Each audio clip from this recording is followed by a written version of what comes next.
স্বেচ্ছায় রক্তদান শিবিরে নিজের রক্ত দিলেন Shantana Chakma. Tripura AIDS control society ও স্বাস্থ্য দফতরের যৌথ উদ্যোগে রবিবার সাপ্তাহিক ছুটির দিনে এক রক্তদান শিবিরের আয়োজন করা হয়। আগরতলার আইজিএম হাসপাতালে আয়োজিত এই শিবিরে উপস্থিত ছিলেন ত্রিপুরা সরকারের শিল্প এবং বাণিজ্য দফতরের মন্ত্রী শান্তনা চাকমা, স্বাস্থ্য দফতরের সচিব কিরণ গিত্তে, স্বাস্থ্য দফতরের অধিকর্তারা সহ অন্যান্যরা।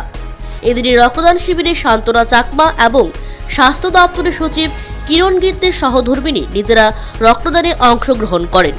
শিবিরে অতিথি হিসেবে উপস্থিত হয়ে নিজের রক্তদান করার প্রসঙ্গে অভিমত ব্যক্ত করতে গিয়ে মন্ত্রী শান্তনা চাকমা বলেন, সমাজের অংশ হিসেবে এবং একজন সমাজসেবী হিসেবে রক্তদানে এগিয়ে আসা প্রয়োজন বোধ করেছেন তিনি, তাই রক্তদান করেছেন। তার মত সমাজের অন্যান্য মানুষেরও রক্তদানের মতো মহৎ কাজে এগিয়ে আসা উচিত, এতে একজন মুমূর্ষ রোগীর জীবন বাঁচবে।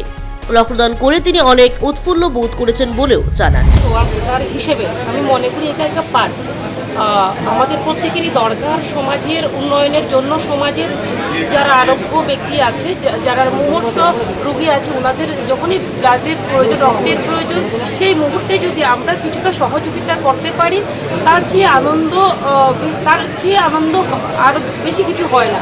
তার জন্য আমি বলবো আজকের দিনে আমি খুবই আনন্দিত এবং অন্যদেরকেও বলবো আপনারাও যদি সুস্থ থাকেন তাহলে আপনারাও ব্লাড ডোনেশন করুন এবং একজন রোগীর জীবন বাঁচান। Siri TV, channel for news and entertainment.